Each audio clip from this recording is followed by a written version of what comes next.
Hi, I'm Catherine. And I'm Teresa. And we are the co-authors of the book, Pass the Baton, Empowering All Music Students. Our goal is to share stories of educators who are passing the baton and empowering their music students. We want to help teachers create music lessons that transform students from passive consumers to vibrant creatives. Welcome back to the Pass the Baton podcast. We're here to talk about all things student empowerment in music education. Before we introduce today's guest, we want to remind you to follow or subscribe to the podcast so you don't miss any future episodes. In addition, if you like what you hear today, please consider leaving a rating or review. That's what helps podcasts like Pass the Baton grow. Yes. All right. What did you think about today's guest? Today was great. It was really nice to meet Fennell and talk with her. She had so many inspiring things to say. Yeah. It was really neat to have a conversation with her today. Yeah, I feel like Anne's somebody that I've seen quite a bit around social media and saw her present at a conference, just various little interactions over the years. So to have this time to really dig into some of the work she's done and hear, just how powerful what she's doing is in the classroom. We hear her talk about purpose and relevance and everything just revolves around the student.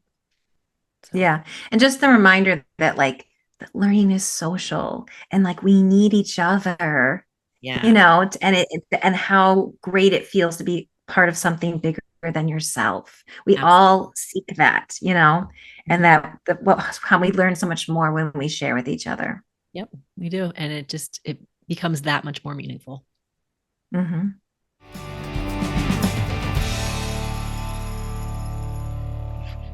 Okay, welcome back, everybody. We are here again with an awesome guest that we're really excited to talk about. We have Anne Fennell with us. Hi, Anne. Hello. Hi, Catherine. Hi, Teresa. It's good to be here. I'm doing well, thanks. I'm very honored to be a part of this. Awesome. Well, before we dig into all the stuff we want to know, can you introduce yourself? Tell us a little bit about your background and what you're up to these days in music education. Sounds great. This is my 36th year in education. I had 22 years in elementary K-8, and then the last 10 years teaching high school. When I was teaching K-8, it was Orff Schulwerk and beautiful global percussion ensembles, and we got to play at the NAMM, so we had really cool concerts where the kids were composing their music, and it was just mixed meter. It was ridiculously fun stuff. And I had choirs as well. And then the last 10 years of my teaching, I helped found a brand new public high school. So from the ground up, what's its name? Oh, you want chairs in that room? All those things. And I was given the opportunity. They said, well, what do you want to teach? And I said, we are not going to have football or cheerleaders at the school. And I thought, I don't think we need a marching band because it's a dual magnet high school and they can go to the other schools if they really want it. So I decided that I was going to do steel pan ensembles because we, at that time in the school district, and still to the majority of it, they did not have K-8 music or K-6 music, K-5 music. And only certain band kids got tracked into band, and we didn't have orchestra and very few choir teachers. So I thought, I'm going to do a community music ensemble that anyone could join at any time with any instrument. And then ended up having 165 students a year in steel pan ensembles. And I also taught 4 levels of music composition. So that was in 2007 and 8. And they said, what do you want to do? And I said, I have this really cool thing on my computer called GarageBand. I would love to teach music composition. And at that time, that was pretty much unheard of. They would call it music tech, but I decided I want to run music composition courses. I wouldn't call it by its tool. I'm going to call it by what it is. What are we doing? So started out with Music Comp 1, then I moved to Comp 2, then 3, then 4. I had kids in my classroom for 4 years where they graduate with 500 hours of composition. It's crazy. And they walked straight into programs at Berkeley, at UCLA, USC, all over the place. Azusa Pacific, Biola. The kids are composers now. I feel like we have the next generation of composers coming out.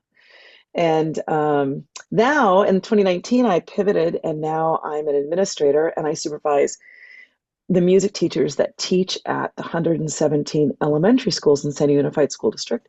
And I support all of the music programs and the teachers at the high school level and middle school, so secondary high school. So there are about 165 schools.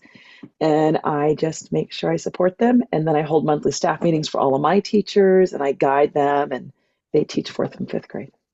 Wow. Oh, yeah. And I'm also president for CMEA. So there we go, for California Music Educators Association. Wow. Okay. I was just going to Yeah. say, can you remind us Like what I part of the should forget country? that? Yeah. Right. Yeah. So you're in California It's like now. I'm in California and so I'm in San Diego Unified School District doing the supervisor work, like a Wonderful. large principal to a bunch of music teachers. Yeah. Yeah. I'm just trying to get my mind around. It's a unified district. You said there's 135 schools. 165. 165, right? So my school of 4 or 5, it just is a different Your district, world. that's great. A Yeah. different world. Well, the district I came from before I moved to administration was a pretty good sized school district with like 25,000 students. That high school that I helped start what became the third comprehensive high school. So I thought, okay, that's a pretty good school. I pretty much knew everyone. And then you get into a large school district. It's not even more, it's like exponential. I can't even tell you, man. Yeah. It's just like toss it up into the air and hope everything lands at the right time and place. Lots of systems to put into place. Yeah. Love it though. Love it. Love it. That's great. Well, I know. So in our music classrooms, we have, I think, something that you call collective power. And we wondered, how can the music learning in our classrooms impact larger communities around us? And it sounds like you love got a large community. Yeah. Yeah. Yeah. Right. Yeah. It's that whole adage, it's 1 + 1 = 2, but really we are not additive in that. We are exponential in the sum of us. So it's, the moment that we come together, it's the exponential growth of all of us and the exponential connections of all of us. And that whole concept of community is huge for me. I taught all of my classes like that. My whole goal was to hear and see every student. They weren't a number. It was, who are you? What do you need? I became better at that the longer I taught. And that's been my goal as an administrator. How do I support the teachers in everything I never had?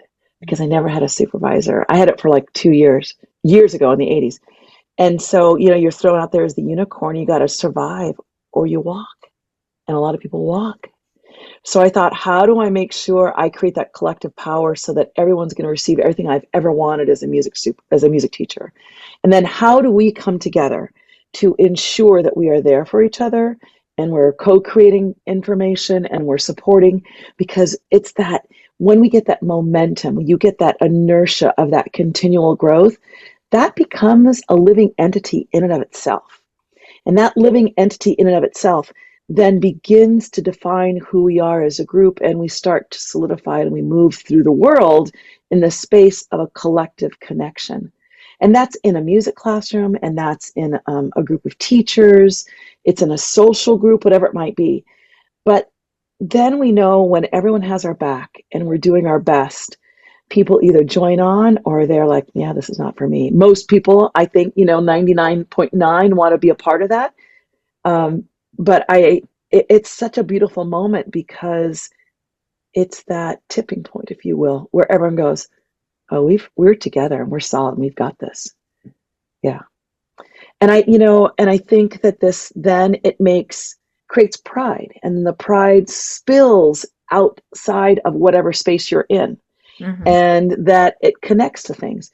I never envisioned my classroom as a wall. I envisioned my classroom is to the yes and to whoever's out there that needs to be happens to be on this hill in the space. But how do we make inroads to get to everybody so everyone sees them as collective groups of people, right? So that's why I would pull composers in, or people pull in teaching artists and all of those things. How do we get this so the walls don't hold a classroom, but are there only for shelter but ensure that they're there for everyone to come in? So it's, and that also has to be said in even how we recruit people, that the collective power becomes such a beautiful part of our community at the school that people want to be a part of that. Like, oh, I want what they have. And then we make sure that I'm not just modeling this for those out in my room, but outside, right? So how do I say, oh, I'm part of this larger department? So when I was at the high school, I was the creative arts department chair. We merged CCTE or CTE with the performing arts, so we could all become together because we could help each other. And oh my gosh, we had 13 amazing teachers come together and meet. So it's all about that exponential part. Mm-hmm. two things that you said that just really resonated. First, about the idea that people want to be part of something bigger than them. And I think that's Yes. that's so Yeah. true. We want to feel like Yeah. what we do matters beyond ourselves. Mhm. And then and I think that's so valuable.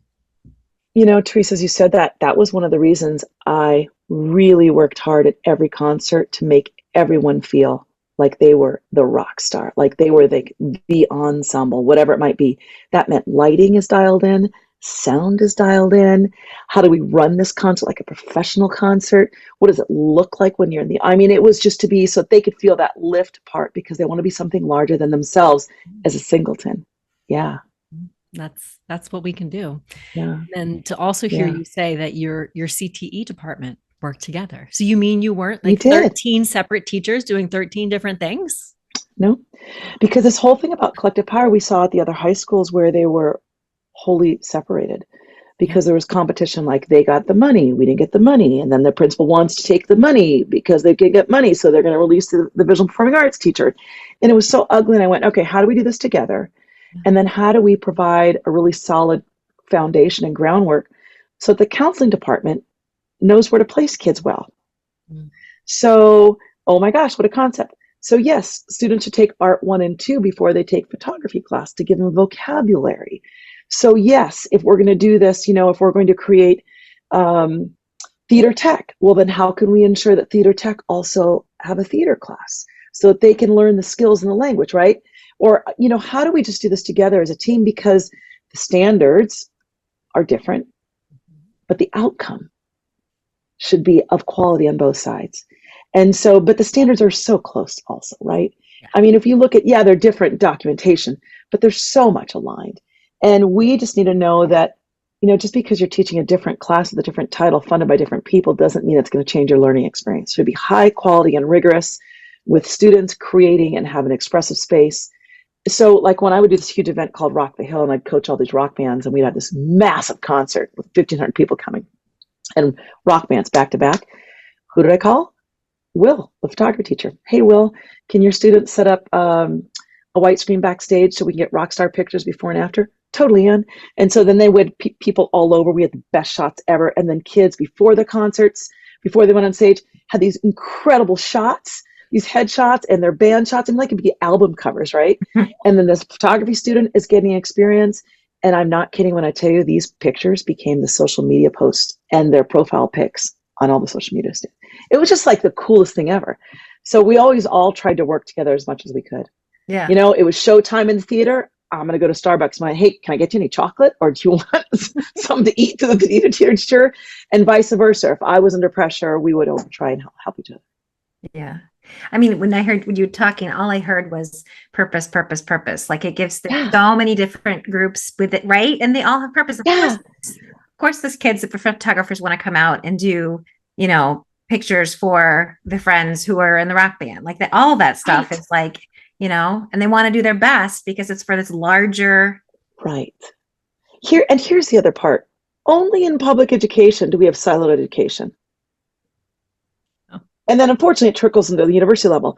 But the moment you graduate, oh no, everything's immersed and interrelated and connected. And hey, by the way, nowadays, if you can't create a flyer for your concert, you're in trouble, right? You're not going to have a business manager now, and you're not going to have a promoter. No, you have to do that your own self as an entrepreneur, as an artist.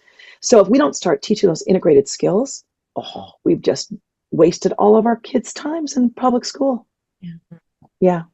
And how much more value are students going to get from something that actually has meaning, right? Real life and relevant. Way to go.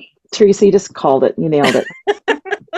Right? Yeah. Yeah. And that's in everything we teach, right? I don't care if it's English or math. Like, I'm sorry, how many classes we sit in and go like, am I ever going to use this again? Yep. So then how do we ensure they're going to use it again? And they're going to be lifelong learners, and they're going to be a part of the creative economy because we've connected them, and they're going to know how to tap into things because they've had that power and experience. Yeah. Because the creative economy is real.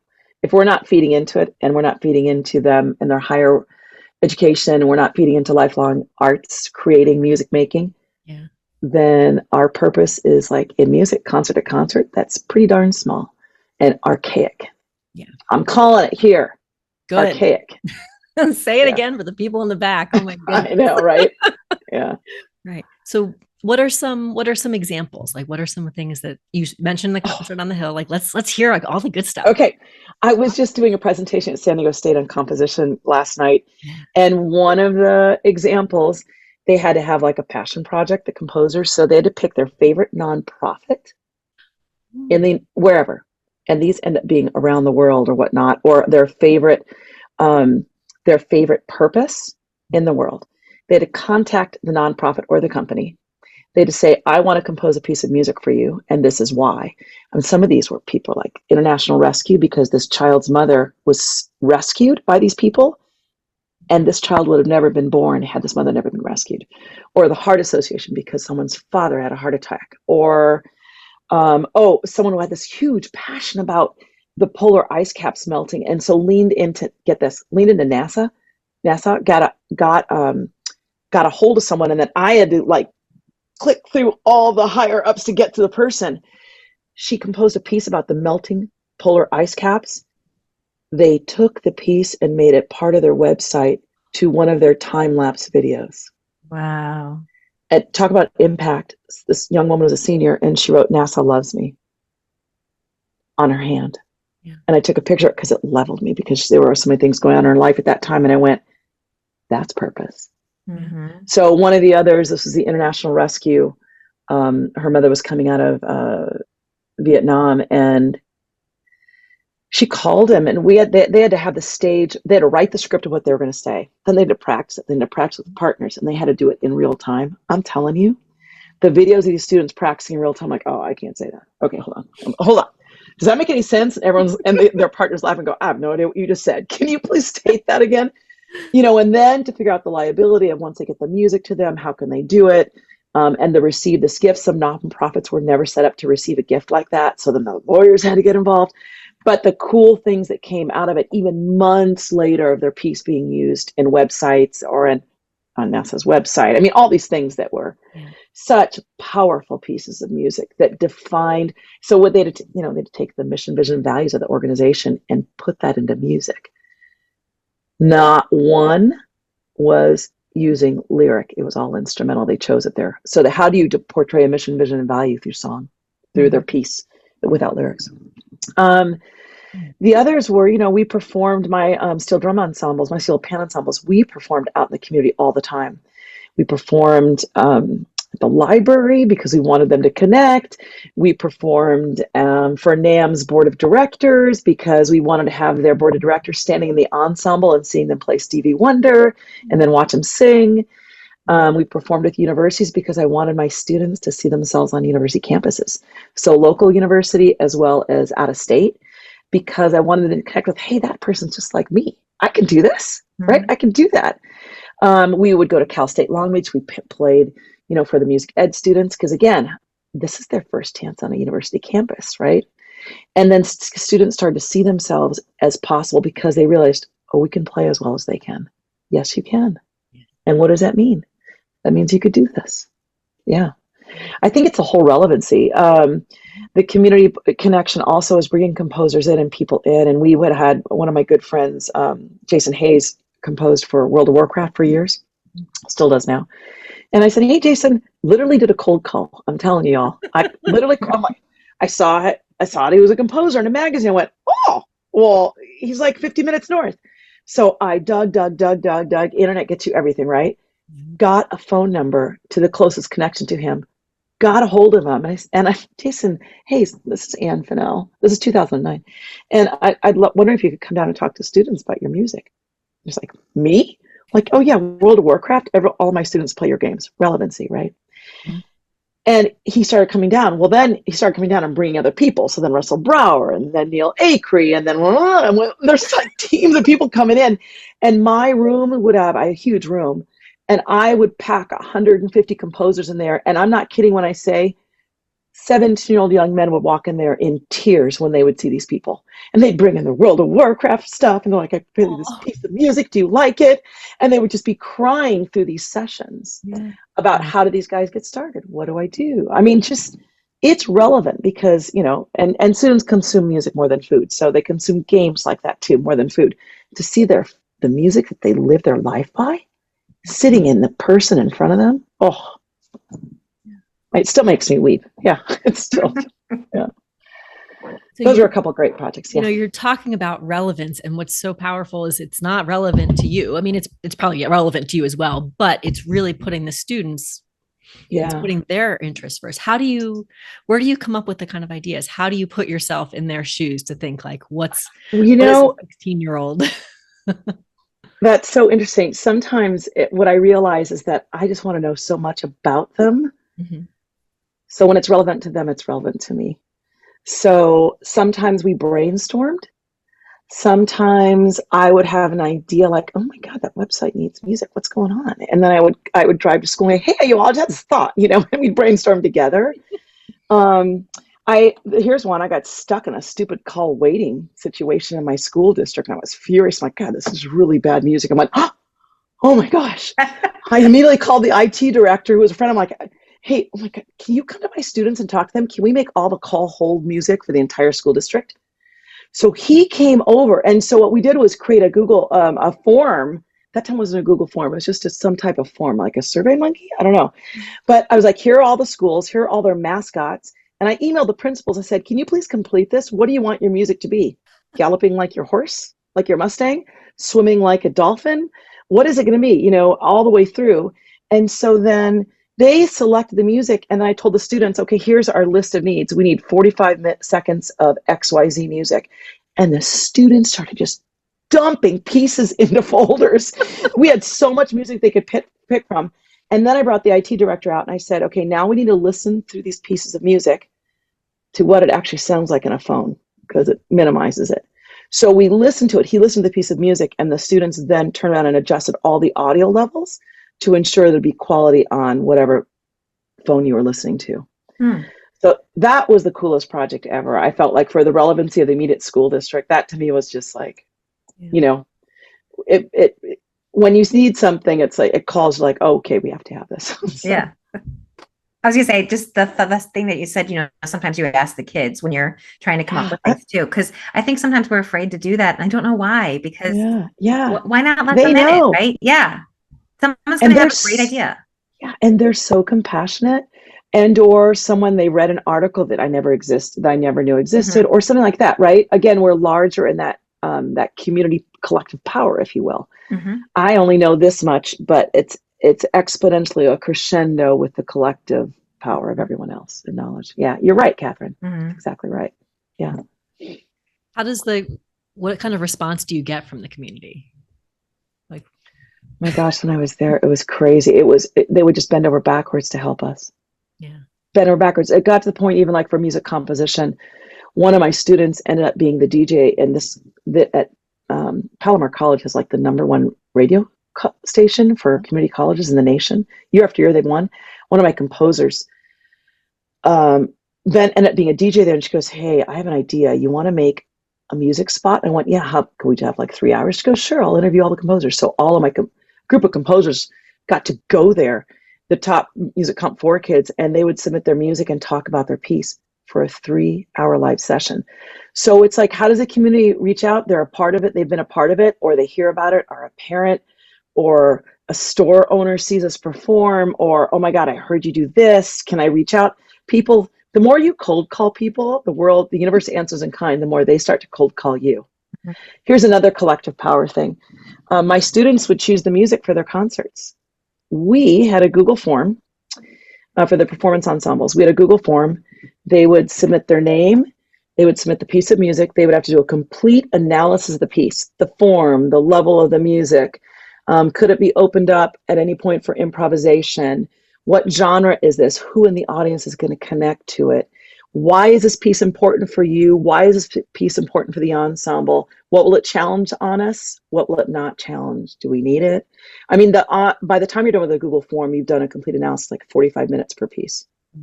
First time I put it out, I was like, I'll be lucky if kids think they're going to do it. Because we would always wrestle with it in real class time. And I thought, okay, how can I do it at home? Because we were losing so much time in class, right? How did they do it at home?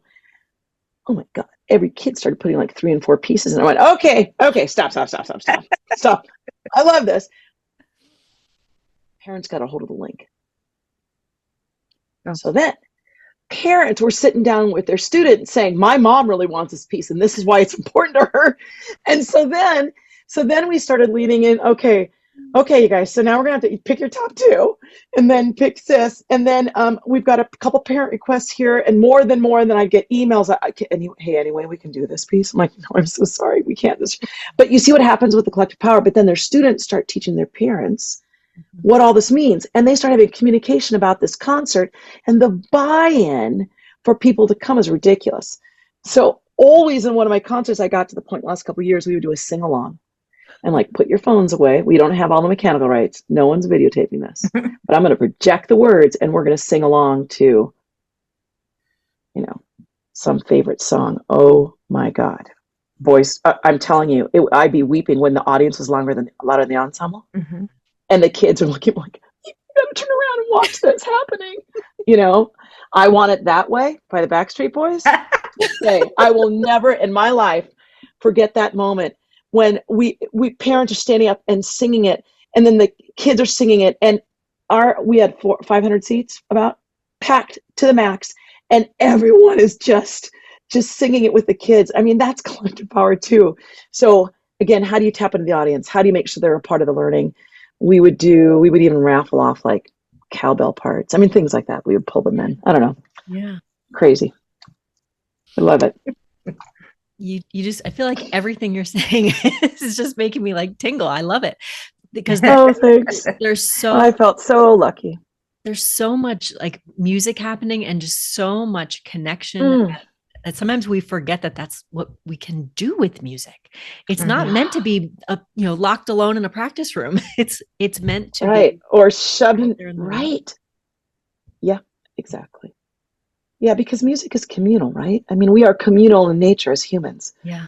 And what does music do? It brings us together. It's like, why do we go to a live concert? Why do we go to a theater? Because honestly, it's cool to watch a show in our own house.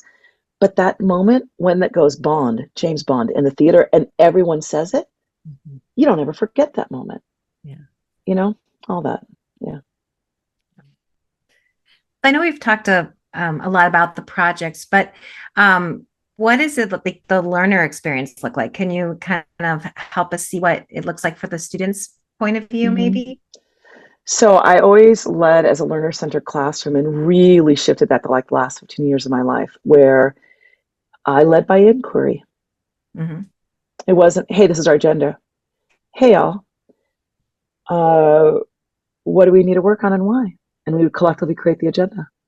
So much so that if I was absent, they created the agenda, we created in advance, and the sub would get there and I'd get these notes like, I just sit here. I don't even know what to do. Great, do that.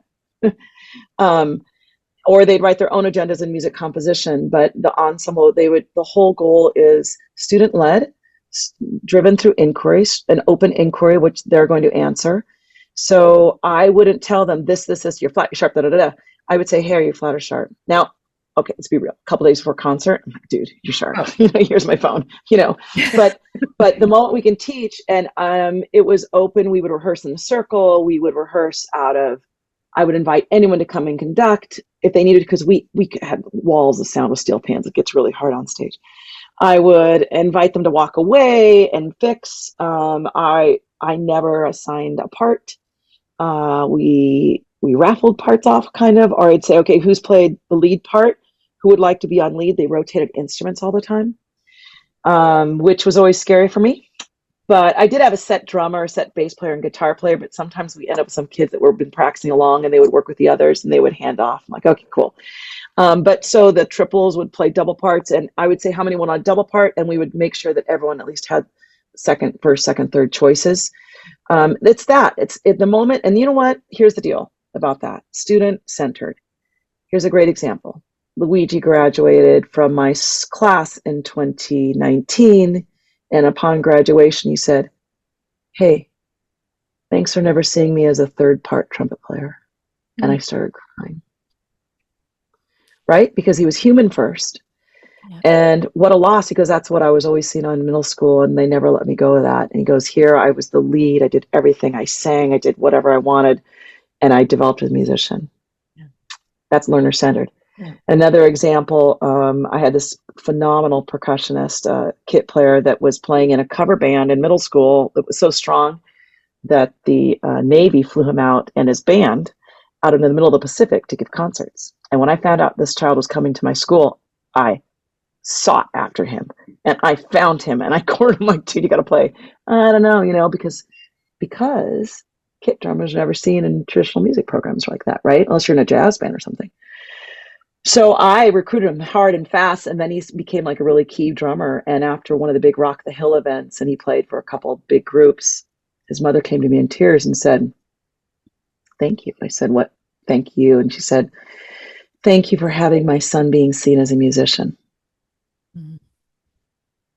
How many kids, how many students, how many different musical instruments do we lose because they're not seen as musicians, because it's not student-centered? If we would get ourselves out of the way and let the kids be a part of it, we would let every instrument in. I don't care what the instrumentation is. Yep. I don't. You know what? And if I go to a festival that's the issue, then I don't belong at that festival, because then that's something that's not about the student. How many kids do we know got changed on instruments because it didn't fit the instrumentation? That is, to me, we just wouldn't do that. I just feel like it's a loss. We lose that one creative spark that we'll never see again because we don't know what their love would have been. So it's going to be them making choices about, hey, here comes a playing assessment. What's the hardest portion of this piece that you're going to be doing for me, and why? And we'd negotiate it because, well, I'm going to do this. I'm like, that's really kind of you, but I'm a little bit worried about that because there's 6 weeks to learn that. How about let's look at somewhere midpoint, because he was good at, I had a feeling it was going to go beyond where he could be. So let's get up to that. Okay. Or, look at, they had to play the scales, major and minor scales for me. And I didn't care when they got it done. I was going to put it in certain grades, and you could do it you can pick your scales and we'll get it done. And by the way, learner-centered, you can reassess over and over and over again until you get it. Yeah. Because the goal is not the grade, the goal is the learning. What does that look like? Everyone learns different pace, not by my timeline. I used to require timelines. Okay, your piece is due here in composition. I'm like, okay, throw that out. Just get it to me. And then I got to the point where everything was fluid. Just students were moving at their own pace in the classes. It's a task. I'm going to be real with you, because everyone's a different place. I know where they're going to end at the end, but I have to keep them moving. So they're not waiting for me. They just got to run. So it's pacing. It's all of those things. Assessment, where it's going to be relative to them. Any piece or performance they did, I asked them to pre-assess. I never grade the concert ever. It was, here's your pre-assessment, whatever the performance must be. What we do is we do pre-assessments of the performance pieces all the way up. They're writing, documenting on this rubric. The next day after the concert, they document what they did and their growth, and they write examples, and that is their grade for that particular week, not necessarily for the performance, right? If a kid had something happen and they couldn't make it, so that we recreate a concert scene for them in some shape or form, and that becomes their grade. Same thing with music composition pieces.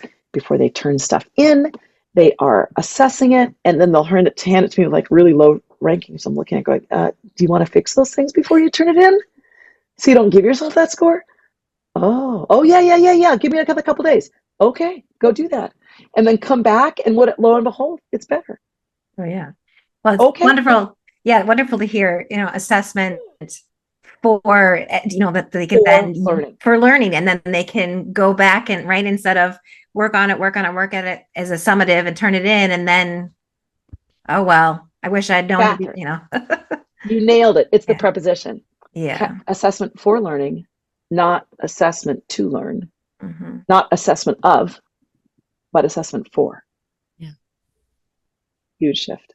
That constant reflection that they're going through, like that's, it's a process. It's not that final event. It's not the final product. It's that process that gets us there. Right. And how do we invite them to make their thinking visible? So this is part of assessment. When they write, when they reflect, and content, this is as important as learning, because what we correct here, we correct in playing or other things. So it forces the student to really think of, how do I make my thinking visible? I'm doing this. Well, let me pull it apart metacognitively, right? Those are higher order thinking skills. These are habits of mind, executive function skills, character skills that we embed naturally as part of a learner-centered work. And so they reflect as in a metacognitive way. Yeah. And my students did have to write reflections on their habits of mind, if not every day throughout the week. I'm working on persisting X, Y, Z, Y, and how. Show me evidence of that. So then when it came down to citizenship grades, I'm not grading them. They're grading themselves. And I love it when the teacher's like, well, how come my child got this in citizenship? And I said, well, why don't you look at their evidence of learning, have a discussion with them, and then call me back. Yeah. Off my back. Yeah. Right. Yeah. Okay. So if somebody listening, the wheels are turning, the sparks are there, what could they try tomorrow or this week or, Oh, yeah. kind of I think leading with something? inquiry. Yeah. Ask questions of the students. What are we going to play today and why? Is that flat or sharp and why? When should we have our next playing assessment and why? I'll be darned. I'm going to tell you, they know. Yeah. Oh, they know because they know our timelines, right? Well, we got to have this because if we don't, and then we go to the stage and like this, they know. And what is relevant in this piece of music and why? Who has the melodic line here? What should we do with it? Let them make the musical decisions and dynamics, all those things in performance ensembles. And in composition, I never told them what type of ensemble they had to compose in. Their compositions were always based on what they needed to learn in music theory, right? So I don't care what music, how you do it. So modulation, okay. How do we create a modulation in your piece? And what are we going to do with that? So it's leading with inquiry. I think if you lead with inquiry, you create an environment of having the students do the cognitive lift. Mm-hmm. Well, I think you've really talked about this a lot today, but in fact, anyways, I was thinking about it earlier. We've been asking everybody, how do they build community in their classroom? I feel like that's collective power. Mm-hmm. But any more thoughts about build community?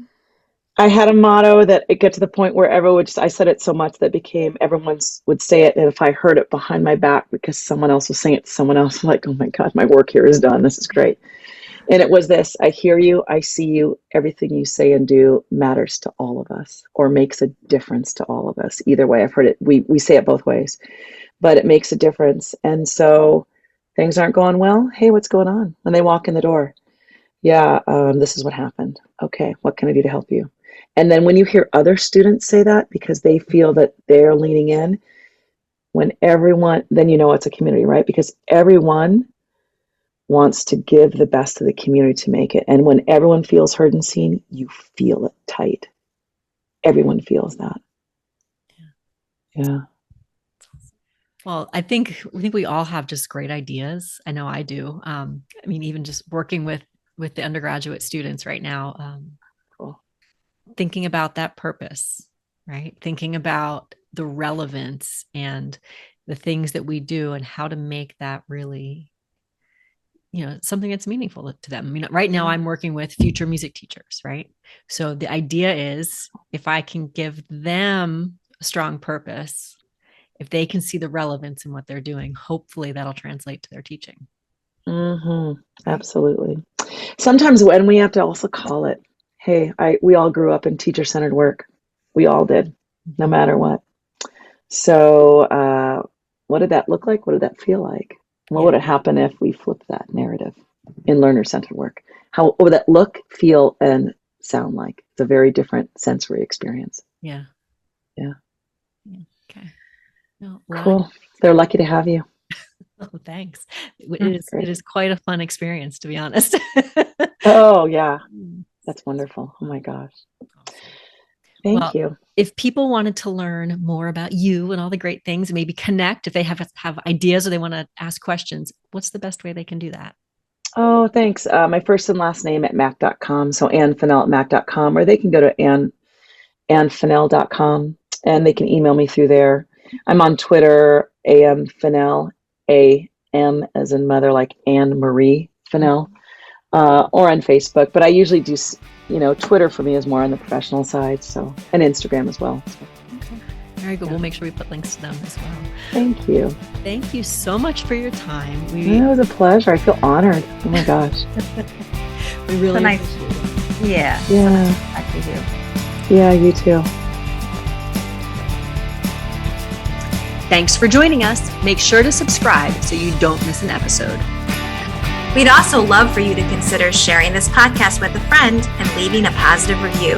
That's one of the best ways to get this message to new listeners.